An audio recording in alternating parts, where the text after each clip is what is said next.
Assalamualaikum warahmatullahi wabarakatuh. Perkenalkan, nama saya Yurizal Effendi, NPM 23412030 dari kelas AKT 23A. Di sini saya ingin menjelaskan tentang materi dari rencana dan tujuan organisasi. Nah, yang pertama adalah definisi rencana dan tujuan organisasi.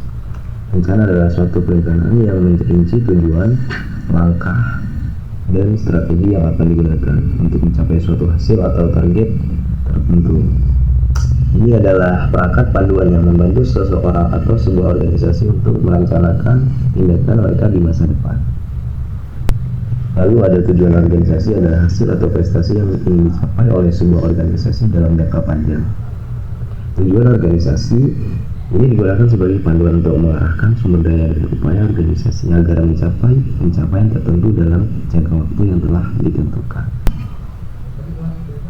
Nah, selanjutnya ada faktor perencanaan. Faktor yang mempengaruhi proses perencanaan antara lain adalah yang pertama ada tujuan dan sasaran, lalu yang kedua ada informasi dan data, yang ketiga ada analisis SWOT, 4 sumber daya, yang kelima ada waktu, lalu yang keenam ada kebijakan dan regulasi, 7 teknologi, 8 lingkungan eksternal, ke-9 ada kolaborasi, yang ke-10 ada perubahan dan fleksibilitas, lalu yang ke-11 ada evaluasi dan pengawasan. Nah, itu semua faktor ini harus dipertimbangkan dan disesuaikan dengan konteks spesifik perencanaan, baik itu dalam bisnis, organisasi, proyek atau aspek kehidupan lainnya. Berikutnya ada tujuan perencanaan. Yang pertama adalah membantu mencapai tujuan, lalu mengurangi ketidakpastian, meningkatkan koordinasi, memaksimalkan penggunaan sumber daya alam, evaluasi dan pengukuran, peningkatan kinerja, pengambilan keputusan yang lebih baik. Nah, ada kelebihan dan kekurangan dari tujuan dan perencanaan organisasi ini. Kelebihan rencana organisasi memberikan panduan arah, yang kedua ada koordinasi, yang ketiga ada evaluasi kerja, pengambilan keputusan yang lebih tepat, efisiensi dan keefektivitas.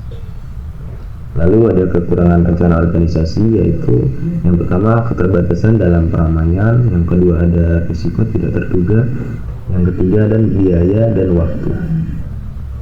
Nah, ada kelebihan dari tujuan organisasi sendiri, yaitu yang pertama menginspirasi, memotivasi, yang kedua pengukuran kinerja.